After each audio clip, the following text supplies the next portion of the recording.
मंडळी, भारताचे पहिले कृषी मंत्री पंजाबराव देशमुख म्हणाले होते की शेतकऱ्याचा शेतमाल हा उत्पादन खर्चापेक्षा कमी किमतीने विकला जातो आणि तो शेतकरी त्याच्या रोजच्या दैनंदिन जीवनासाठी लागणारा माल किंवा वस्तू उत्पादन खर्चापेक्षा अनेक पट किंमत जास्त देऊन खरेदी करतो।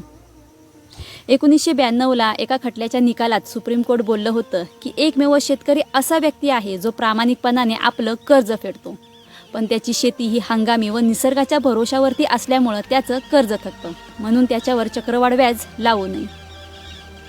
2004 ते 2006ला डॉक्टर स्वामीनाथन यांनी शेतकऱ्यांच्या फायद्याच्या काही शिफारशी आणल्या होत्या, पण डॉक्टर स्वामीनाथन आयोगाच्या शिफारशी कोणत्याच सरकारनं लागू केल्या नाही। ना सुप्रीम कोर्टाचं ऐकलं, ना पंजाबराव देशमुखांचं ऐकलं, ना स्वामीनाथन यांचं ऐकलं। फक्त 12 ते 13 पिकांना हमी भाव दिलाय। मात्र शेतकऱ्यांचा माल हा आजही हमी भावापेक्षा कमी किमतीने विकला जातो।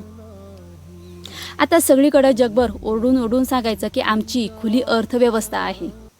आज भारत दुनिया की 5वीं सबसे बड़ी इकोनॉमी है आणि दुसरीकडे शेतकऱ्यांच्या शेतमालाच्या किमती या नियंत्रित करायच्या।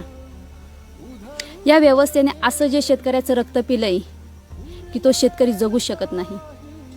तो शेतकरी आपल्या लेकराला कपडे किंवा त्याच्या शाळेची फी देखील भरू शकत नाही। नांदेडमध्ये एका मुलाने शाळेची फी व बाप कपडे घेऊ शकत नसल्याने झाडाला दोरी बांधून गळफास घेतला। एका तासाने त्याच दोरीला गळफास घेऊन बापानं देखील आपलं आयुष्य संपवलं। अहो, लाज वाटली पाहिजे या असल्या व्यवस्थेला।